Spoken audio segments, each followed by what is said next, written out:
Shivalik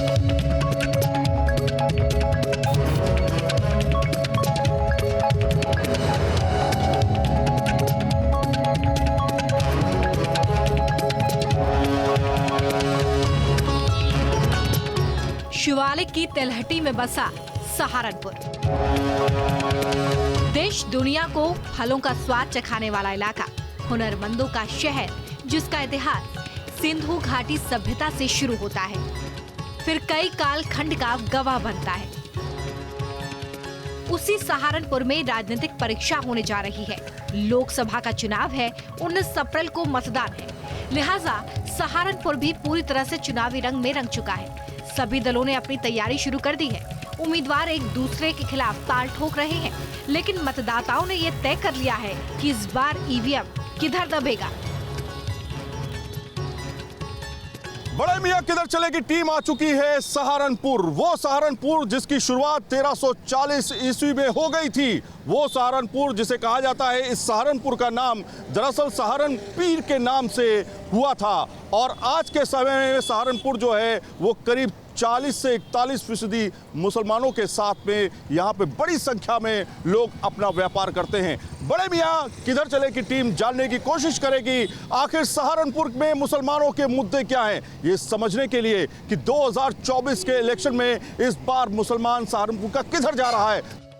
Saharanpur seat पर मतदाताओं की कुल संख्या 18,44,197 है, जिसमें 9,74,625 मतदाता पुरुष हैं। इसी तरह महिला मतदाताओं की संख्या 8,69,478 है।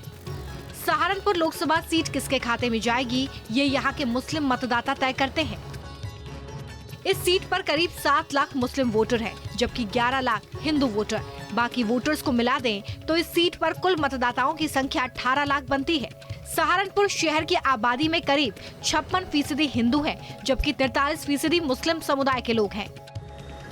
लेकिन राजनीति के धुरंधरों का समीकरण बनाने और बिगाड़ने में मुस्लिम वोटर्स अहम किरदार हैं। इसलिए न्यूज नेशन भी मुस्लिमों के बीच पहुंचा और उनसे जानने की कोशिश की कि आखिर बड़े मियां किधर चले।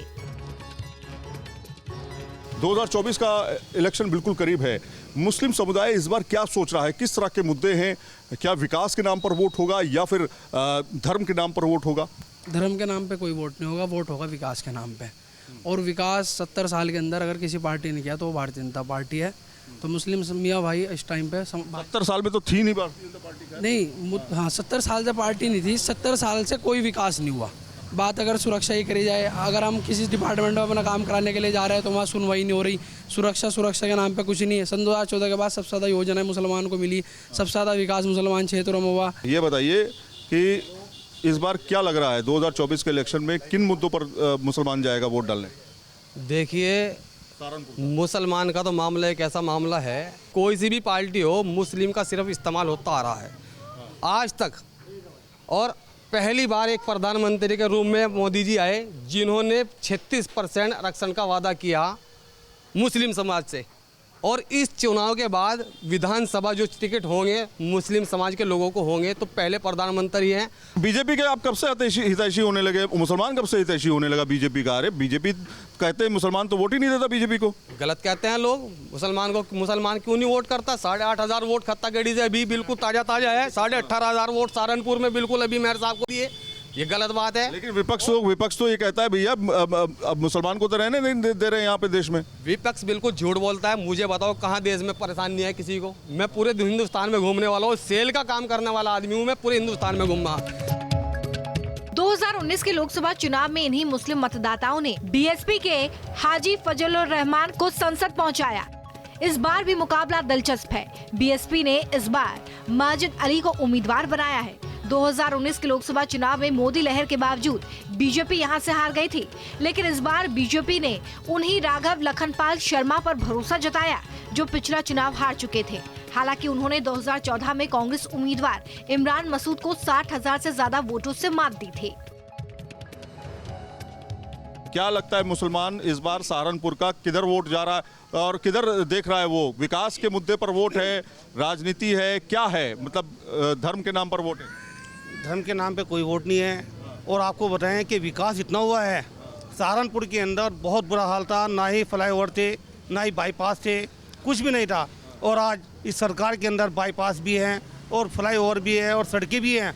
वरना हमारा दिल्ली जाना दूभर था, 6 घंटे में दिल्ली पहुँचते थे, अब लगभग 3 घंटे में दिल्ली पहुँचा जाता है। और सहारनपुर के अंदर मैंने इतना विकास कभी नहीं देखा। सीए को लेकर के परेशानी नहीं है आपको? नहीं, सीए तो एक लोग है ना विपक्ष वाले डरा रहे हैं। सीए का मामला ऐसा कुछ नहीं है।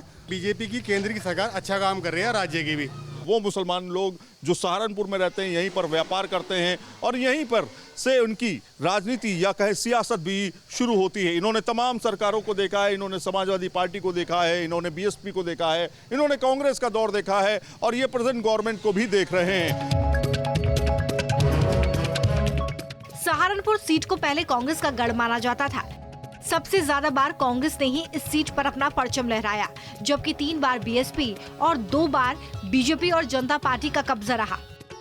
सहारनपुर की 5 विधानसभा सीटों में से 3 पर बीजेपी का कब्जा है, जबकि 2 सीटों पर समाजवादी पार्टी है। लेकिन 24 के लोकसभा चुनाव में बड़े मियां का रुख क्या है, आइए जानते हैं। सहारनपुर के पुराने शहर में इस समय मौजूद है, जिसे लकड़ी का शहर कहा जाता है, वुडन सिटी कहा जाता है।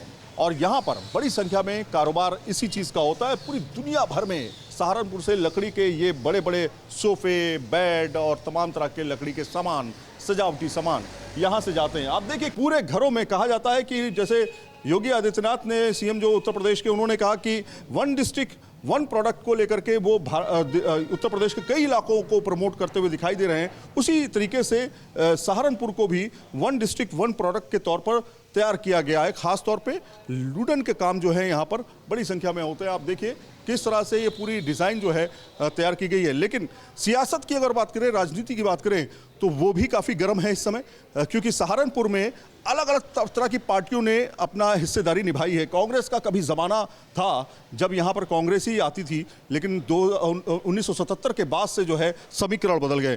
लोगों से बातचीत करते हैं, उनका व्यापार किस तरह से चलता है, उनसे समझने की कोशिश करते हैं। सर, नाम क्या आपका? मलिक भाई, ये बताइए कि किस तरह का कारोबार है इस समय, और ये क्या वुडन सिटी के तौर पे जाना जाता है? ये तो काफ़ी टाइम से, हमारे दादा परदादा के टाइम से यहाँ पे लकड़ी का काम होता है, तो उसको लकड़ी का ही शहर कहते हैं। तो अभी तो उसको वुडन सिटी ही बना दिया है। अभी पेपरों के अंदर भी वुडन सिटी के नाम से है। और यहाँ पे आपको जो भी काम देखने को मिलेगा, ये सारा राजा महाराजा का काम भी देखने को मिलेगा। यहाँ पे पूरी दुनिया से लोग आते हैं। एशिया का नंबर 1 मार्केट है इधर। इंपोर्ट एक्सपोर्ट सब कुछ होता है। मैं आपसे उस पर 2024 के इलेक्शन पे भी बात करूंगा, लेकिन थोड़ा सा मैं इंटरेस्टिंग पॉइंट दिखाना चाहता हूँ। ये क्या चीज़ है, क्या डिज़ाइन है ये? सर, ये बेड है। ये बेड का हेडबोर्ड फुटबोर्ड है, क्योंकि यहाँ पे ना क्या है, काफ़ी ज़्यादा बल्क में काम होता है, तो इसलिए हम लोग पूरा असेंबल करके नहीं रखते, छोटा छोटा पार्ट्स में बना के रखते हैं अनफिनिश, ताकि कल लेने वाले को उसकी क्वालिटी भी मालूम पड़ जाए, ये क्या चीज़ है और क्या नहीं। अब हम बात करते हैं 2024 के इलेक्शन की, जो असल मुद्दा है। इस बार क्या लग रहा है आपको? विकास मुद्दा रहने वाला है, रोजगार मुद्दा रहने वाला है, या फिर धर्म के नाम पर वोटिंग होगी सहारनपुर में? देखिए सर, ये तो विकास के नाम पे, धर्म के नाम पे हर तरह की पॉलिटिशियन होती है, लेकिन हम लोगों को ये चाहिए, हम लोग देखें कि क्या काम हुआ है पिछले 5 साल में। आप किधर जा रहे हैं? हम तो क्या तरफ, ऐसा है, देखो कानून व्यवस्था बहुत अच्छी है, ठीक है, किसी तरह का कोई क्राइम नहीं है। आप उठा के देख लीजिए, क्राइम नहीं है। बिजनेस को उठा के आप देखो तो बिजनेस में काफ़ी सुधार है। पहले क्या था, पिछले टाइम में बहुत ज़्यादा हम लोग तो बिछड़े हुए चल रहे थे, हम लोगों को पता नहीं था, जीएसटी का नहीं पता था। तो अभी ये सरकार में आने के बाद सिस्टम बना, एक थोड़ी दिक्कत हुई है, लेकिन एक सिस्टम वाइज बन गया है। मौलाना, तमाम तरह के मौलवी या तमाम तरह के जो धर्म गुरु हैं, वो यहाँ तो फतवे की जारी हो जाते हैं, देवबंद की अगर हम बात करें, लेकिन आपको क्या लगता है, डर नहीं लगता कि बीजेपी का नाम लेंगे कहीं फतवा जारी ना हो? नहीं, ऐसा तो कोई फतवा जारी नहीं हुआ। ऐसा आप कोई फतवा उठा के लाए कि बीजेपी को वोट नहीं देना, ऐसा किसी ने बोला? ऐसा कुछ नहीं है। बीजेपी बहुत अच्छी सरकार है, बहुत अच्छा चल रहा है। ये दिक्कत कहाँ है, कुछ लोग जो कि ना पॉलिटिक्स के हैं और ना पॉलिटिक्स से उनका कोई संबंध है, वो लोग गलत तरह की बातें करते हैं दूसरे समुदाय को लेकर। मुसलमानों को डर लग रहा है इस बार? मुसलमानों को कोई डर नहीं है। मोदी ठीक हैं या राहुल गांधी आपको ठीक लगते हैं? आने वाले समय में मुसलमानों के लिए एक बेहतर नेता हो सकते हैं राहुल गांधी, या मोदी ठीक हैं? अगर थोड़ा सा मुसलमानों का पक्ष लिया जाए तो मोदी जी बेटर है। तो कुल मिलाकर के देखिए, मुसलमान वोट किधर जा रहा है ये नहीं, हम बात कर रहे हैं विकास के मुद्दे पर। हम ये जानने की कोशिश कर रहे हैं कि इस बार के विकास के मुद्दे क्या हैं, लेकिन और लोग भी हैं जहां पर हम जा करके आपके सामने पेश करेंगे कि दरअसल इस बार का मुसलमान किस साइड देख रहा है। 2024 का इलेक्शन आखिर मुसलमान कैसे तय करेगा। सहारनपुर की मुस्लिम आबादी के मुद्दे में इस बार विकास है। शिक्षा, स्वास्थ्य, सुरक्षा यहाँ के लोगों के लिए मायने रखता है। इसलिए 19 अप्रैल को जब मतदान होगा तो इन्हीं मुद्दों पर ईवीएम का बटन दबाया जाएगा। अस्सलाम वालेकुम। और खैरियत? बस दुआएं, अल्लाह का शुक्र है। ये बताइए कि क्या चल रहा है? काम हो रहा जी, क्या काम कर रहे हैं? ये नक्काशी का काम हो रहा जी, कारवीन का। ये क्या बना रहे हैं? शेर है जी। शेर बना रहे हैं।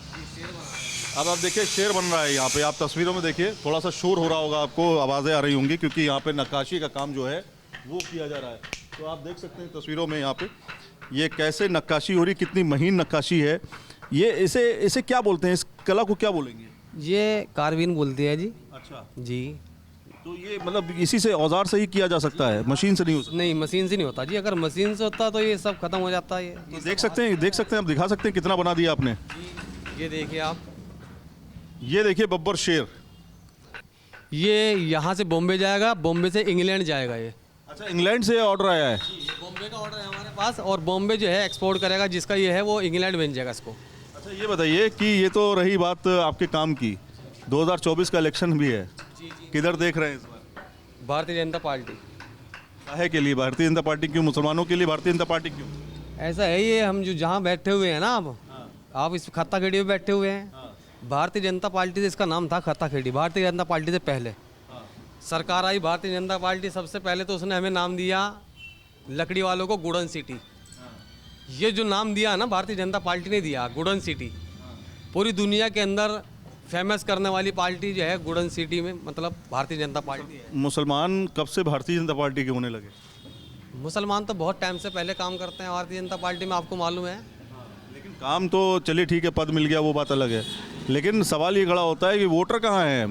वोटर क्या वोट डालता है वो मुसलमान? वोट की बात ऐसी है, खुद मोदी जी ने और खुद राजनाथ जी ने इस बात को कबूल किया कि हमें इस बार जिताने में सबसे बड़ा सहयोग जो है मुस्लिम समाज का है। देवबंद से तो फतवे जारी हो जाते हैं जब आप साथ देते हैं बीजेपी। देखिए आप मेरी बात सुनिए, फतवे की बात एक ऐसी है, कोई भी मौलाना या कोई भी मौलवी अगर समाज को बेचने का काम करे, क्या उसके पास मौलवी के या मौलाना के यही काम रहेगा कि भाई आप फला पार्टी को दिए, चलो हमें कोई पार्टी दे दे मौलाना, कोई दिक्कत नहीं, मुफ्तियों की पार्टी या कोई मुस्लिम ऐसा कैंडिडेट हो कि भाई वो हमारी पार्टी। अब जैसे वो है, क्या बोल रहे हैं उन्हें, ये क्या बोल रहे हैं इसको, अखिलेश यादव, इनके जो बाप थे मुलायम सिंह जी, उन्होंने गोली थे मुसलमान वाली पार्टी, टोपी ओढ़ ली थी उन्होंने ऐसे, तो लोग कहने लगे मुलायम सिंह।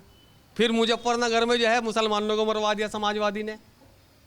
तो नाराजगी है आपकी? मुसलमान उस टाइम समाजवादी कहाँ, लेकिन सीए एनआरसी के अंदर जो है ना तमाम मुसलमान पड़ा। लेकिन सवाल तो ये है ना, उसको लेकर प्रदर्शन हो रहे हैं, सीए को लेकर के, एनआरसी को लेकर के।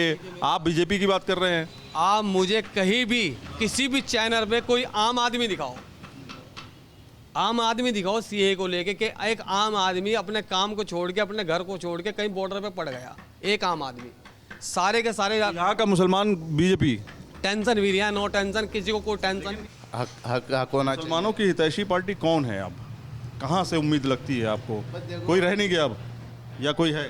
नहीं, ऐसी तो कोई बात नहीं है, लेकिन देखो इस तरह जिस हिसाब से विकास है या होना चाहिए या नहीं हो रहा है, उस हिसाब से सब चीज़ इक्वल होनी चाहिए, यानी कि हर चीज़ एक हिसाब से चले। प्रेजेंट गवर्नमेंट में लॉ एंड ऑर्डर की समस्या ठीक है या पहले से खराब है? नहीं, फिर भी ठीक है, इतनी वो भी नहीं है पहले से। देश के दूसरे तबकों की तरह सहारनपुर के मुसलमानों को भी मोदी सरकार की योजनाओं का फायदा पहुंचा है और वो मानते भी हैं। इसलिए बीजेपी उम्मीद लगाए बैठी है कि इस बार फिर से ये सीट उनके कब्जे में जाएगी।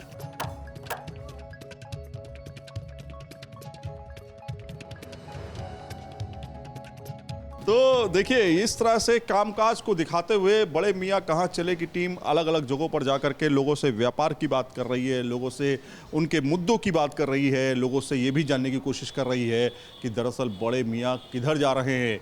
अब बड़े मियाँ की टीम चलेगी कुछ और जगहों पर, सकरी गलियों के बीच, बड़े महलों के बीच, और जानने की कोशिश कि आखिर बड़े मियाँ किधर चले।